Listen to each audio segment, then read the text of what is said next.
ایک قوم کے بارے میں بتلایا گیا جو بڑی خونخوار قوم تھی، بڑی خونخوار، اس کو یاجوج اور ماجوج کہا جاتا ہے۔ یہ قوم اتنی خونخوار تھی کہ یہ درندوں کو بھی کھا جایا کرتے تھے، اتنے لمبے چوڑے ان کے قد تھے، اتنے زیادہ طاقتور تھے کہ سانپ اور بچھو بھی کھا جاتے تھے۔ یہ نکلا کرتے تھے سبزے کے دنوں میں تو ساری کھیتیاں اجاڑ جاتے تھے، ہر چیز تباہ کر جاتے تھے، حتیٰ کہ انسانوں تک کو کھا جاتے تھے۔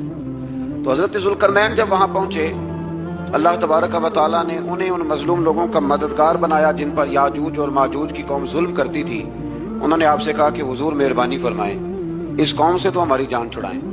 آپ نے فرمایا تم میری مدد کرو۔ انہوں نے کہا حضور کس طرح؟ فرمایا بس جسمانی طور پر میری مدد کرو۔ تو آپ نے پھر وہاں ایک دیوار بنائی، ایک دیوار، لوہا کاٹ کر، سیسا پگھلا کر، پتھر ڈال کر ایک بڑی موٹی تازی دیوار بنائی، اور اتنی اونچی بنائی، اور پھر اس کے چاروں جانب آگ جلائی تاکہ وہ لوہا اس طرح پگھل جائے کہ وہ دیواروں کے ساتھ چپک جائے، تاکہ کوئی آدمی پیر رکھنا چاہے تو پیر رکھ کے اس پہ چڑھ نہ سکے۔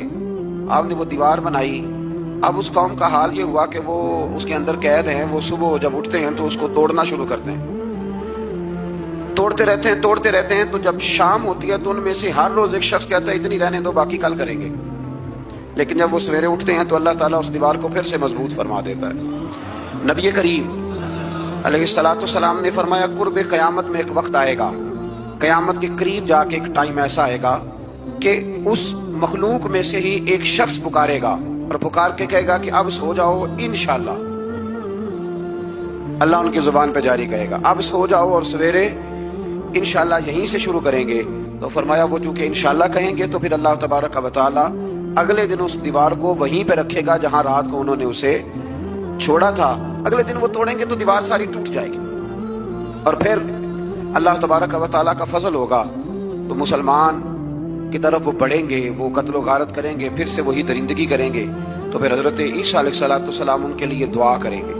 تو دعا کا یہ حال ہوگا کہ ان کے وجود پر کچھ ایسی چیزیں برآمد ہوں گی جن کی وجہ سے وہ مر جائیں گے، ختم کر دیے جائیں گے، قیامت کے قریب جا کے وہ دوبارہ آئیں گے۔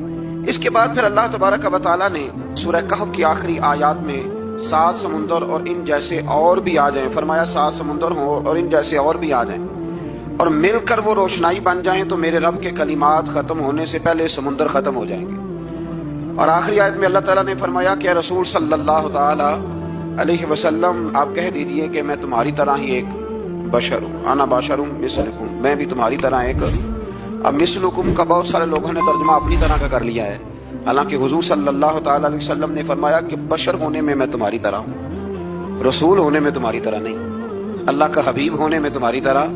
اور وہ یہ جو میں کہہ رہا ہوں نا نہیں، تو یہ صحیح بخاری کے لفظ ہیں۔ حضور نے فرمایا ایکم مثلی، کون ہے تم میں جو میری طرح ہو، یہ صحیح بخاری کے لفظ ہیں۔ اللہ تبارک و تعالیٰ سمجھنے کی توفیق عطا فرمائے۔ پھر اس سے آگے سورہ مریم شروع ہوتی ہے۔ اس صورت میں اللہ تبارک و تعالیٰ نے حضرت زکریا علیہ السلام کا ذکر فرمایا ہے کہ وہ لابلد تھے اور بڑھاپے کی عمر کو پہنچ چکے تھے۔ انہوں نے اللہ تعالیٰ سے اولاد کی دعا کی جو ان کا اور آل یعقوب کا وارث ہو، تو اللہ تعالیٰ نے انہیں بیٹے کی بشارت عطا فرمائی جس کا نام انہوں نے یحییٰ رکھا، بلکہ یہ نام انہوں نے پہلے سے رکھ لیا تھا، یہ یحییٰ نام انہوں نے پہلے سے رکھ لیا تھا۔ مجھے اب لوگ کس سینس میں مسئلہ پوچھتے ہیں یہ نہیں مجھے پتا، لیکن مجھ سے ایک دوست نے کچھ دن پہلے پوچھا کہ پیدائش سے پہلے بچے کا نام رکھنا جائز ہے؟ تو میں نے انہیں کہا کہ ہاں، آپ سورہ مریم پڑھیں گے تو آپ کا اندازہ ہوگا کہ حضرت زکریا نے بیٹے کا نام پہلے ہی رکھ دیا تھا، کیونکہ انہیں یقین کامل تھا کہ رب کریم مجھے بیٹا ہی عطا فرمائے گا۔ تو حضرت یحییٰ علیہ السلام کو اللہ تعالیٰ نے بچپن میں ہی نبوت عطا کی اور کتاب دی۔ ان کے اوصاف یہ بیان کیے کہ وہ پاکیزہ اور متقی تھے، ماں باپ کے ساتھ نیکی کرنے والے تھے اور سرکش نہیں تھے۔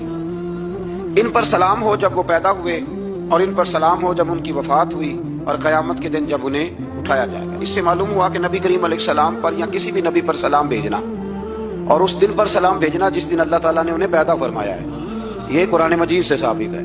یعنی آپ یہ کہہ سکتے ہیں کہ جس سہانی گھڑی چمکا طیبہ کا چاند، اس دل افروز ساعت پہ